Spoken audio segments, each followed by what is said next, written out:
Here in the US, the MGTC is often credited with introducing this country to the sports car. It stood out from contemporary cars on the road then, almost as much as it does now. It was small, nimble, and most importantly, fun to drive. At first glance, there are a couple of obvious modifications to this 1949 TC. The front clamshell fenders have been replaced with cycle fenders and smaller 18-inch wheels, in the style of road racing modifications from the early 50s, and specifically with the smaller 18-inch wheels, a nod to the hill climb scene in the UK.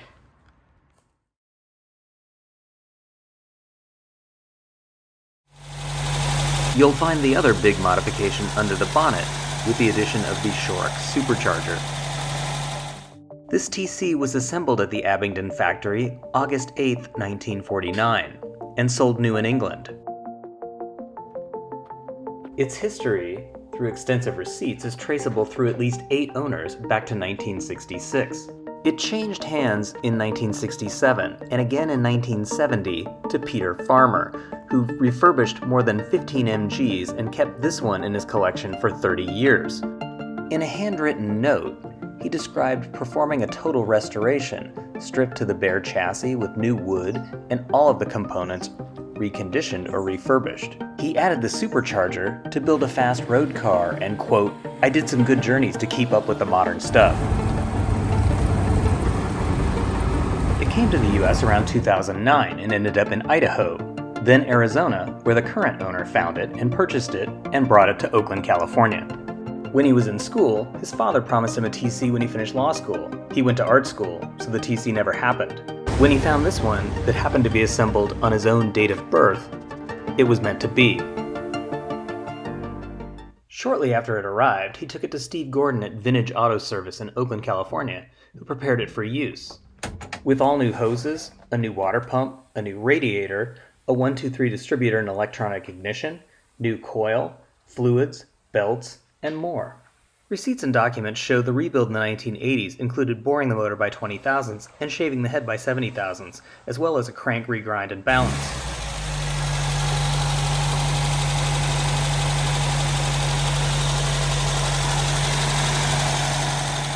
The supercharger was likely added at the same time, and MOT registrations and records since the rebuild lead us to believe the mileage on the rebuild is probably less than 6,000.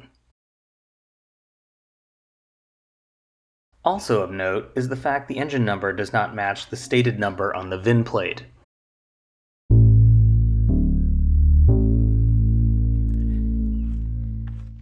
The interior is very presentable, trimmed in green leather which complements the fenders.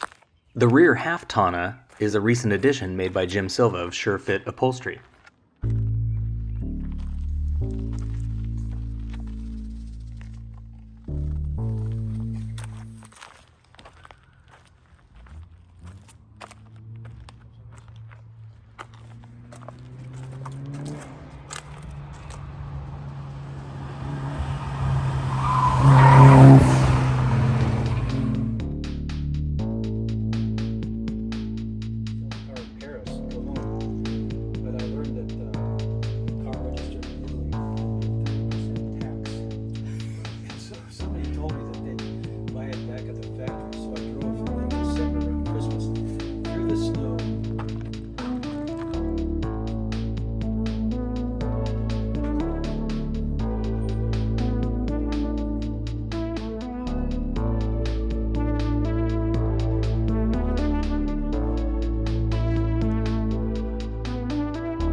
The top is not new, but is serviceable.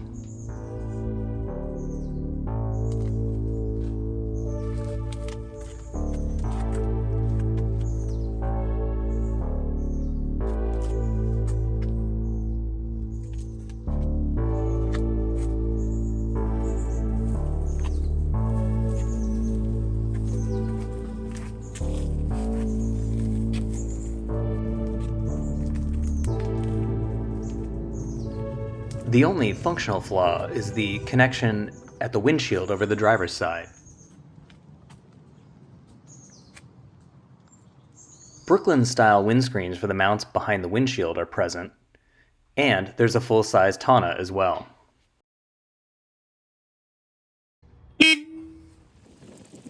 Wheels and tires. The rear wheels are standard 19-inch wires with 4.5 by 19-inch Dunlop tires.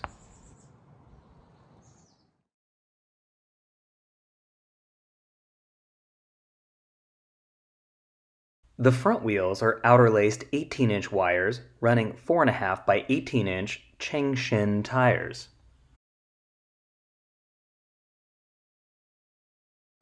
Clearance on the cycle fender mounting brackets is pretty tight, and if one was to run 19-inch front wheels, some adjustment to the mounting brackets or different mounting brackets altogether would be required. Also of note, the 19-inch spare is outer-laced and has a different offset. A standard 19-inch spare is also included.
It's important to remember this is a 76-year-old car on a 40-year-old restoration, so there are a few small imperfections.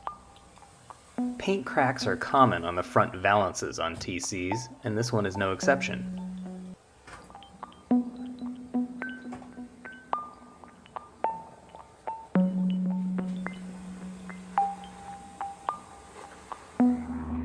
The central hinge point of the bonnet on TCs is another common paint cracking zone. There are a couple of touched up chips on the driver's door,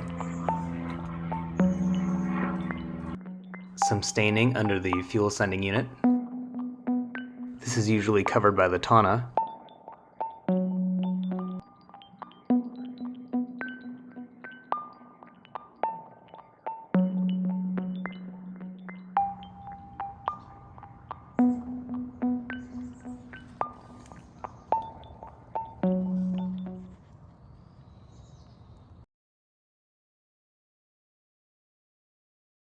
It does have current California plates. For photos, we decided to run it with the British plates, which were valid from 2000 to 2009. See the auction gallery for a summary of the receipts going back to 1966, and some other significant paperwork.